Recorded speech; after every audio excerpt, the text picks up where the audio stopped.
सबको न्याय, इस भाव को हमने प्रबल बनाया है। ईज ऑफ लिविंग बनाने के लिए देशव्यापी मिशन में काम करें। हर लेवल पर मैं सरकार के प्रतिनिधियों का आह्वान करता हूं।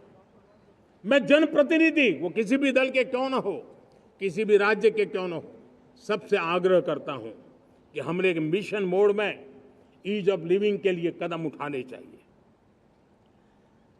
मैं हमारे युवाओं को, प्रोफेशनल्स को, सबको मैं कहना चाहता हूं, आप अपने स्थान पर जहां पर आपको छोटी छोटी दिक्कतें होती है, आप उसके सॉल्यूशन को लेकर के सरकार को चिट्ठी लिखते रहिए।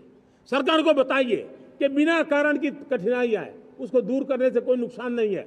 मैं पक्का मानता हूं आज सरकारें संवेदनशील है। हर सरकार, स्थानीय स्वराज्य की संस्था होगी या राज्य सरकार होगी या केंद्र सरकार होगी, उसको तवज्जो देगी।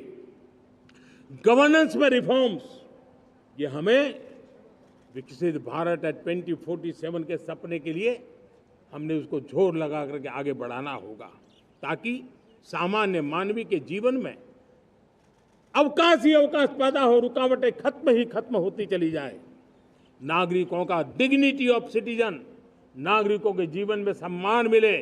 डिलीवरी के संबंध में कभी किसी को ये कहने की नौबत ना आया कि ये तो मेरा हक था कि मुझे मिला नहीं, उसको खोजना न पड़े।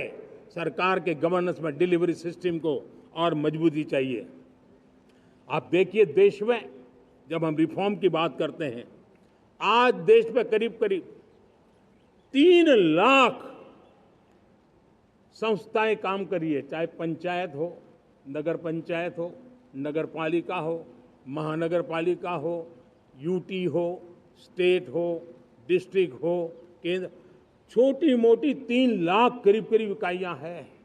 अगर ये हमारे 3 लाख इकाइयों को मैं आज आह्वान करता हूं कि अगर आप साल में अपने स्तर पर जिन चीजों की जरूरत है सामान्य मानवीय के लिए, 2 रिफॉर्म करें।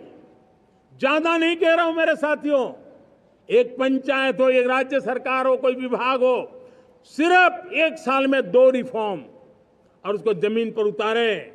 आप देखिए, हम देखते ही देखते 1 साल में करीब 25-30 लाख रिफॉर्म कर सकते हैं।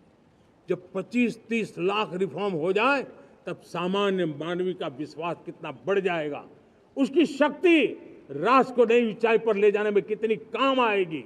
और इसलिए हम अपने स्तर पर होती है चलती से मुक्ति पाकर के बदलावों के लिए आगे आए, हिम्मत के साथ आगे आए। और सामान्य मानवीय की जरूरत, छोटी छोटी जरूरत होती है, पंचायत लेवल पर भी वो मुसीबतें झेल रहा है, उन मुसीबतों से हम मुक्ति दिलाएं तो मुझे पक्का विश्वास है कि हम सपनों को पार कर सकते हैं। मेरे प्यारे देशवासियों,